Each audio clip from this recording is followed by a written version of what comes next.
ಓಂ ಶಾಂತಿ. ಜರ್ನಿಗೆ ಹೋಗ್ತಾ ಇರ್ತೀರಿ, ಅಲ್ಲಿ 2 ಬಸ್ ಇರ್ತವೆ. ಒಂದು ಬಸ್ಸು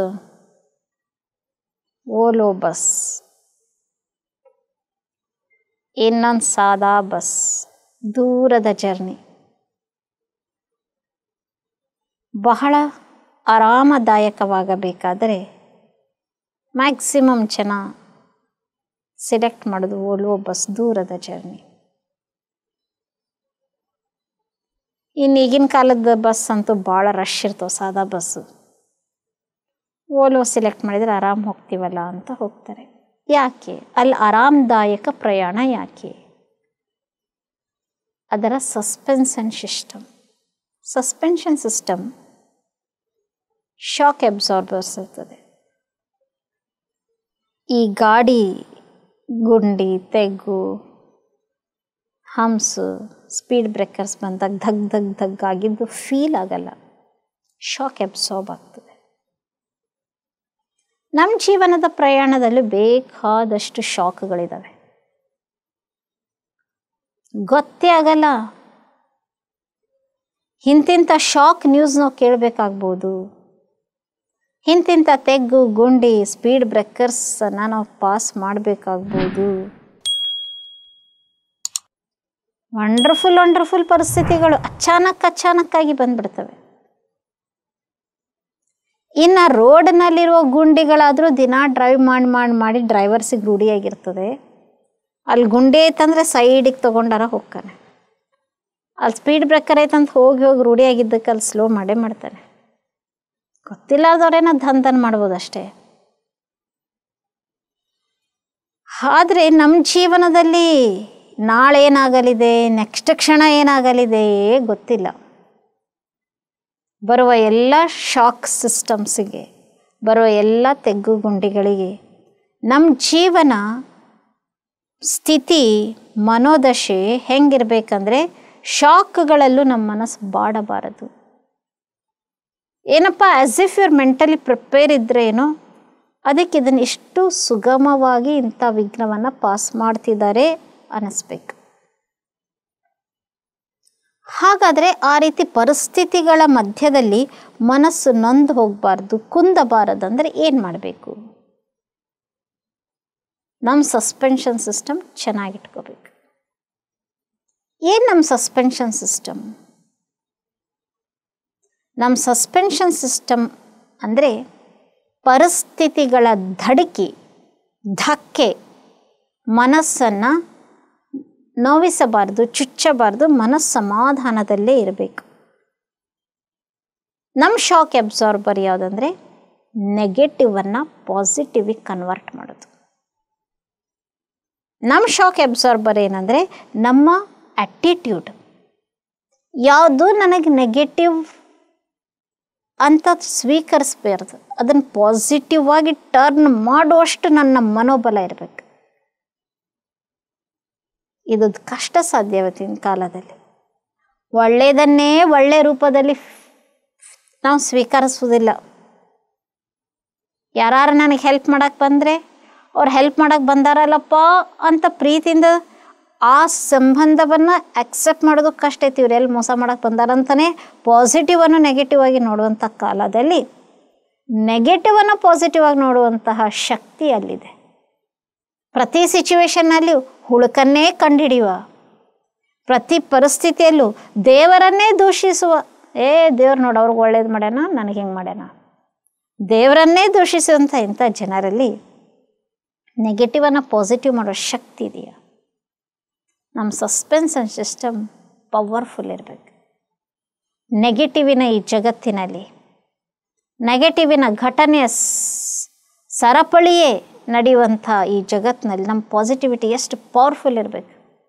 ನನ್ನ ಮನಸ್ಸು ಘಾಸಿ ಆಗಲು ನಾನು ಬಿಡಬಾರ್ದು. ನನ್ನ ಜೀವನದ ದೊಡ್ಡ ನನ್ನ ಅಸೆಟ್ಟೇ ನನ್ನ ಅಂತರಂಗದ ಪ್ರಸನ್ನತೆ, ಸಂತೃಪ್ತತೆ, ಪ್ರಶಾಂತತೆ, ಸಮಾಧಾನತೆ. ಅದನ್ನು ಕಾಪಾಡಿಕೊಳ್ಳೋ ಪೂರ್ಣ ಎಫರ್ಟ್ ನಾನು ಮಾಡಬೇಕು. ನನ್ನ ಸಮಾಧಾನ ಕಾಪಾಡ್ಕೊಳ್ಳಿಕ್ಕೆ ಅನ್ಯರ ಸಮಾಧಾನವನ್ನು ಹಾಳು ಮಾಡಬಾರ್ದು. ನನ್ನ ಸಮಾಧಾನ ಕಾಪಾಡ್ಕೊಳ್ಬೇಕಾದ್ರೆ ನೆಗೆಟಿವನ್ನು ಪಾಸಿಟಿವ್ ಮಾಡುವ ಸಸ್ಪೆನ್ಷನ್ ಸಿಸ್ಟಮ್ ಚೆನ್ನಾಗಿರಬೇಕು. ಪರಿಸ್ಥಿತಿ ಬಂದೇ ಬರ್ತವೆ, ಸೋಲ್ಬಹುದು, ಸೋತರು ನಾನು ಸೋತೀನಿ ಅನ್ನುವಂಥ ಭಾವನೆ ಇರಬಾರ್ದು.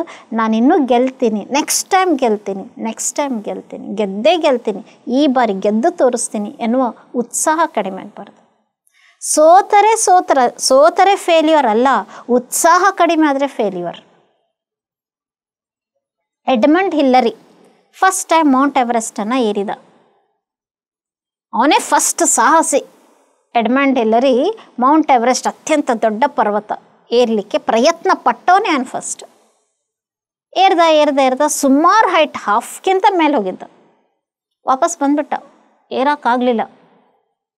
ಅವನು ಏರೋಕ್ಕಾಗದಿದ್ರೂ ಇಡೀ ವರ್ಲ್ಡಿನಲ್ಲಿ ಅವನೇನು ಕರೆದು ಸೆಮಿನಾರ್ಸ್ ಮಾಡಿಸಿದ್ರು, ಎಲ್ಲ ಕಡೆ ಭಾಷಣ ಮಾಡಿಸಿದ್ರು. ಅವನೇನು ಫುಲ್ ಏರಲಿಲ್ಲ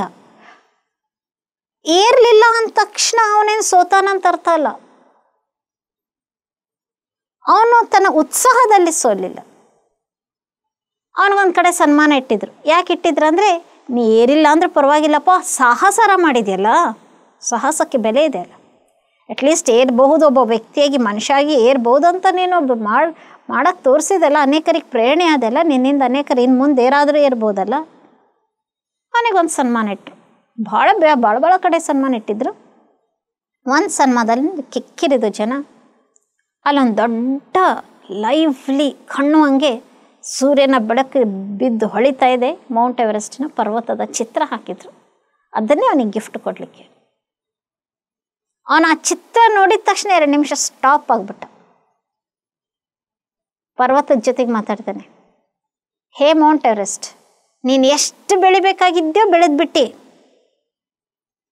ಒಂದೇ ಸಾರಿ ನಾನು ನಿನಗೆ ಏರಕ್ಕೆ ಹೋದೆ, ನೀ ನನಗೆ ಸೋಲಿಸಿದೆ, ಆದ್ರೆ ನಾನು ಸೋತಿಲ್ಲ. ನೀನು ಎಷ್ಟು ಬೆಳಿಬೇಕಾಗಿದ್ದು ಇದಕ್ಕಿಂತ ಅರ್ಧ ಇಂಚಂತೂ ನಿಮ್ಮ ಮೇಲೆ ಬೆಳೆಯಂಗಿಲ್ಲ, ಇಷ್ಟೇ ತಾನೇ ನೀವು ಇರೋದು. ಆದರೆ ನನ್ನ ಉತ್ಸಾಹ ದಿನೇ ಬೆಳೀತಾ ಇದೆ. ಕೆಳಗಿಳಿದು ಬಂದ ಮೇಲಿಂದ ದಿನೇ ನನ್ನ ಉತ್ಸಾಹ ಬೆಳೀತಿದೆ. ನಾನು ಈ ಸಲ ಗೆದ್ದೇ ಗೆಲ್ತೀನಿ. ಏರಿದ, ಗೆದ್ದೆ ಬಿಟ್ನಲ್ಲ, ಫುಲ್ ಮೌಂಟ್ ಎವರೆಸ್ಟ್ ಪೀಕ್ವರೆಗೂ ಹೋಗಿ ಎಲ್ಲ ಹಾರಿಸಿ ಬಂದ. ಅಷ್ಟೊತ್ತಿಗೆ ಜನ ಮತ್ತೆ ಸನ್ಮಾನ ಇಟ್ರು. ಒಂದನೇ ಸಲ ಅರ್ಧಕ್ಕೆ ಬಂದು, 2ನೇ ಸಲ ಫುಲ್ ಏರಿದಿ, ನಿನ್ನ ಎಕ್ಸ್ಪೀರಿಯನ್ಸ್ ಏನು? ಅಷ್ಟೊತ್ತಿಗೆ ಅವನು ತನ್ನ ಭಾಷಣದಲ್ಲಿ ಹೇಳ್ತಾನೆ, ನಾನು 1ನೇ ಸಲ ಏರಿದಾಗ ಅರ್ಧಕ್ಕೆ ವಾಪಸ್ ಬಂದಿಲ್ಲ. ಯಾಕೆ ಅರ್ಧಕ್ಕೆ ವಾಪಸ್ ಬಂದೆ? ನಾನು ಲಗೇಜ್ ಏನು ಕ್ಯಾರಿ ಮಾಡಿದ್ನೋ ನನ್ನ ಬೆನ್ನ ಮೇಲೆ, ಅದು ಭಾಳ ಭಾರ ಆಯ್ತು, ಅದಕ್ಕೆ ನಾನು ವಾಪಸ್ ಬಂದೆ ಅಲ್ಲ. ನನ್ನ ಲಗೇಜು ನನಗೇನು ಭಾರ ಆಗಲಿಲ್ಲ. ಅಥವಾ ಮೇಲೇರ್ತಾ ಅಲ್ಲಿಯ ಗಾಳಿ, ಆಕ್ಸಿಜನ್ನಿನ ಕೊರತೆ, ಅಲ್ಲಿಯ ಪ್ರೆಷರು ಅಥವಾ ಅಲ್ಲಿಯ ಕೊರೆಯುವ ಚಳಿ ನನಗೆ ಸಮಸ್ಯೆ ಆಗಲಿಲ್ಲ. ನಾ ಏರ್ತಾ ಇವು ಯಾವ ನನಗೆ ಚಾಲೆಂಜ್ ಆಗಿಲ್ಲ, ಆದರೂ ನಾ ಯಾಕೆ ವಾಪಸ್ ಬಂದೆ? ಫಿಸಿಕಲಿ ನನಗೇನೂ ಪ್ರಾಬ್ಲಮ್ ಇರಲಿಲ್ಲ, ನಾ ಏರ್ತಾ ಇದ್ದೆ. ನನಗೆ ಏರುವಾಗ ಒಂದು ಸಂಕಲ್ಪ ಬಂತು, ಇನ್ನು ನನಗೆ ಏರೋಕ್ಕಾಗ್ತದೋ ಇಲ್ಲೋ, ಐ ಕಾಂಟ್. ಆ ಒಂದು ಹೀನ ಸಂಕಲ್ಪದಿಂದ ಇಳಿದ್ಬಿಟ್ಟೆ. ಆದರೆ ಯಾವಾಗ ನಾನು ಏರ್ಬೇಕಂತ ಸಂಕಲ್ಪ ಮಾಡಿದೆ, I can, you will do it. So ಎಂಥ ನೆಗೆಟಿವ್ ಸಿಚುವೇಶನ್ನಲ್ಲೂ ಹಾಗಾದ್ರೆ 1ನೇ ಸಲ ಎಡ್ಮಂಡ್ ಹಿಲ್ಲರಿ ಏರಿ ಇಳಿದ್ನಲ್ಲ, ಅವಾಗ ಸೋತ್ಲಿಲ್ವೋ? ಅವನು ಸೋಲಿಲ್ಲ. ಉತ್ಸಾಹ ಕಡಿಮೆ ಆಗಿಲ್ಲ ಅಂದರೆ ಸೋತಿಲ್ಲ ಅಂತ ಅರ್ಥ. ಸಾಧನೆ ಮಾಡಬೇಕೇನೋ ಛಲ ಕಡಿಮೆ ಆಗಿಲ್ಲ ಅಂದರೆ ಸೋತಿಲ್ಲ ಅಂತ ಅರ್ಥ. ಎಲ್ಲ ಫೆಸಿಲಿಟೀಸ್ ಇದ್ದು ಇವತ್ತು ಎಷ್ಟು ಸೋ ಕಾಲ್ಡ್ ಎಲ್ಲ ಫೆಸಿಲಿಟೀಸ್ ಕೊಡ್ತಾರೆ ಪೇರೆಂಟ್ಸ್ ಸ್ಟೂಡೆಂಟ್ಸಿಗೆ, ಆದರೂ ಫೇಲ್ ಆಗ್ತಾರೆ. ಆರಾಮ್ ಪಸಂದ್, ಲೇಜಿನೆಸ್.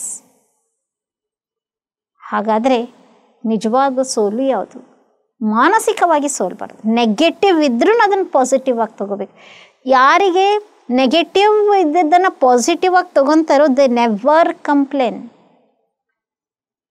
ಸಸ್ಪೆನ್ಷನ್ ಸಿಸ್ಟಮ್ ಚೆನ್ನಾಗಿತ್ತು ಗಾಡಿಯಲ್ಲಿ ಅಂದರೆ ತೆಗಿತ್ತು ದಿನ್ನಿತ್ತು ಅನ್ನಂಗೆ ಇಲ್ಲ, ಅನ್ನಬಾರ್ದು. ಸಸ್ಪೆನ್ಷನ್ ಸಿಸ್ಟಮ್ ಚೆನ್ನಾಗಿದ್ರೆ ಅದು ಧಡಕ್ಕಂಥದ್ದು ಆಗಲೇಬಾರ್ದು, ಅದು ನಂಗೆ ನಾವು ಕೊಡಲೇಬಾರ್ದು, ಪೆಟ್ಟು ಕೊಡಲೇಬಾರ್ದು. ಹಾಗೆ ನನ್ನ ಜೀವನದಲ್ಲೂ ಪಾಸಿಟಿವ್ ಥಿಂಕಿಂಗ್, ನೆಗೆಟಿವನ್ನು ಪಾಸಿಟಿವ್ ಆಗಿ ಚೇಂಜ್ ಮಾಡೋದು ಜಗತ್ತಿನ ಅತ್ಯಂತ ದೊಡ್ಡ ವಿಶೇಷತೆಯಾಗಿದೆ. ಹೇಗೆ ಕೆಟ್ಟ ನೀರನ್ನು ರೀಸೈಕಲ್ ಮಾಡೋದನ್ನು ಒಳ್ಳೆ ನೀರನ್ನಾಗಿ ಮಾಡ್ತಾರೆ. ಎಲ್ಲ ರಾ ಮಟೀರಿಯಲ್ಸನ್ನೆಲ್ಲ ಫಿನಿಶ್ಡ್ ಗೂಡ್ಸ್ ಮಾಡ್ತಾರೆ. ಕಸದಿಂದ ರಸ, ಕಸದಿಂದ ಬಯೋಗ್ಯಾಸ್, ಕಸದಿಂದ ಇನ್ನೇನೆಲ್ಲ ಏನೆಲ್ಲ ಮಾಡ್ತಾರೆ ಇವತ್ತಿನ ಕಾಲದಲ್ಲಿ. ಮ್ಯಾಜಿಕ್. ಒಂದು ಮಷಿನ್ ಕಸವನ್ನು ರಸ ಮಾಡಬಲ್ಲದಂದ ಮೇಲೆ ಮನುಷ್ಯ ತನ್ನ ಮನಸ್ಸಿನಿಂದ ನೆಗೆಟಿವನ್ನು ಪಾಸಿಟಿವ್ ಮಾಡೋಕ್ಕಾಗಲ್ವಾ? ಯಾರಿಗೆ ನೆಗೆಟಿವನ್ನು ಪಾಸಿಟಿವ್ ಮಾಡೋ ಗುಣ ಇದೆಯೋ ಅವ್ರು ಮನುಷ್ಯರನ್ನು ಕಂಪ್ಲೇಂಟ್ ಮಾಡೋಂಗಿಲ್ಲ. ಅವನ ಕಾರಣದಿಂದ ನನ್ನ ಲೈಫ್ ಹಾಳಾಯಿತು, ಇವ್ರ ಕಾರಣದಿಂದ ನನ್ನ ಲೈಫ್ ಹಾಳಾಯಿತು. ಪರಿಸ್ಥಿತಿಯನ್ನು ದೂಷಿಸೋದಿಲ್ಲ. ನನಗೆ ಇಂಥ ವಿಘ್ನ ಬಂದಿದ್ದಕ್ಕೆ ನನ್ನ ಕತೆ ಹಿಂಗಾಯ್ತು, ನನ್ನ ಹಣೆ ಬರ ಹಿಂಗಾಯಿತು. ಅಂತರಂಗದ ಉತ್ಸಾಹಿ ಎಂದಿಗೂ ತನ್ನ ಉತ್ಸಾಹವನ್ನು ಜನರ ಕಾರಣದಿಂದಲೋ ವಿಘ್ನದ ಕಾರಣದಿಂದಲೋ ಕಳೆದುಕೊಳ್ಳುವುದಿಲ್ಲ.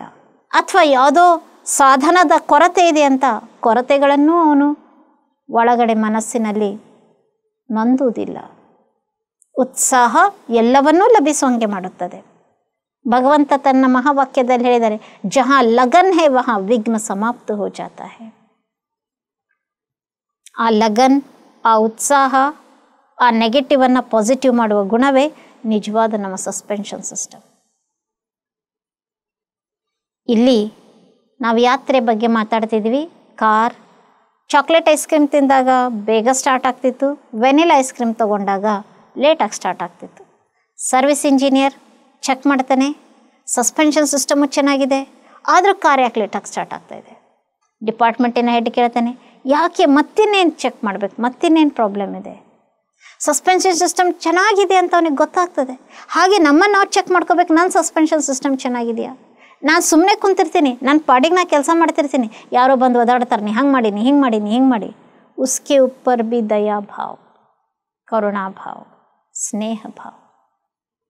ಕ್ಷಮಿಸ್ಬೇಕು, ಕ್ಷಮಿಸುವ ಗುಣ ಇರಬೇಕು. ಅವ್ರು ಮಾತ್ರ ನೆಗೆಟಿವನ್ನು ಪಾಸಿಟಿವ್ ಮಾಡೋ ಕೆಪಾಸಿಟಿ ಪಡಿತಾರೆ. ತಮಗೆಲ್ಲ ಗೊತ್ತಿದೆ ಭಾಳ ಚೆನ್ನಾಗಿ ಕತೆ. ಅಡೋಸಿ ಪಡೋಸಿ ಅರ್ಥಾತ್ ನೇಬರ್ಸ್ ಇದ್ದರು, ಅಕ್ಕಪಕ್ಕಕ್ಕೆ ಮನೆ ಇತ್ತು, ಇಬ್ಬರದು ಭಾಳ ಕಾಂಪಿಟೇಷನ್ ಇತ್ತು, ಇಬ್ಬರು ಸಾಹುಕಾರರಿದ್ದರು, ಇಬ್ಬರು ಎಲ್ಲ ಫೀಲ್ಡ್ನಲ್ಲಿ ಈಕ್ವಲ್ ಇದ್ದರು. ಒಮ್ಮೆ ಒಬ್ಬನು ತಪಸ್ಸು ಮಾಡೋಕ್ಕೆ ಹೋಗೇ ಬಿಟ್ಟ. ದೇವ್ರ ವರ ಕೇಳಿದ, ವರದಾನ ಕೊಡ್ತೀನಿ ಅಂದ. ಹೇಳ ಭಕ್ತ, ನಿನಗೇನು ತಪಸ್ಸು ಮಾಡ್ತಿದೆಯಲ್ಲ, ನಿನಗೇನು ವರ ಬೇಕು? ಒಂದು ಕಂಡೀಷನ್, ನಿನಗೇನು ಕೊಡ್ತೀನೋ, ನೀ ಏನು ವರ ಕೇಳ್ತೀಯೋ ನಿನ್ನ ಪಕ್ಕದ ಮನೆಯವನಿಗೆ ಡಬಲ್ ಕೊಡ್ತೀನಿ ಅಂದ ದೇವರು.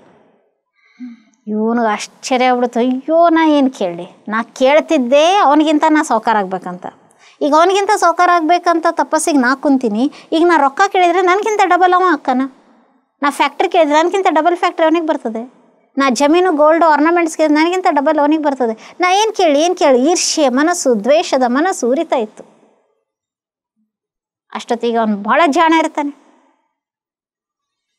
ಭಗವಂತ ಎಂಥ ಷಡ್ಯಂತ್ರ ರಚಿಸ್ತಾನೆ, ನನಗೊಂದು ಕಣ್ಣು ತೆಗೆದುಬಿಡು. ಇವೊಂದು ಒಂದು ಕಣ್ಣು ಗಾಯಬ್, ಅಕ್ಕಪಕ್ಕದ ಮನೆಯೊಂದು 2 ಕಣ್ಣು ಗಾಯಬ್. ಅಷ್ಟೊತ್ತಿಗೆ ಪಕ್ಕದ ಮನೆಯೊಂದು ತಪಸ್ಸಿಗೆ ಹೋದ. ಇವನೇನೋ ಬಂದ ಆರಾಮ್ ಒಂದು ಕಣ್ಣು ಇತ್ತು, ದುನಿಯಾ ನಡೀತಿದೆ ಅಂತ. ಇವನು ತಪಸ್ಸಿಗೆ ಕುಂತ ದೇವ್ರು ಒಲದ, ಹೇಳಿ ಏನು ಬೇಕು. ಆದರೆ 2 ಕಂಡೀಷನ್ ಹೇಳ್ತಾನೆ ದೇವರು, ನಿನಗೆ ನಾವು ಒಂದೇ ವರ ಕೊಡ್ತೀನಿ. ಆದ್ರೆ ಕಂಡೀಷನ್ ಏನು?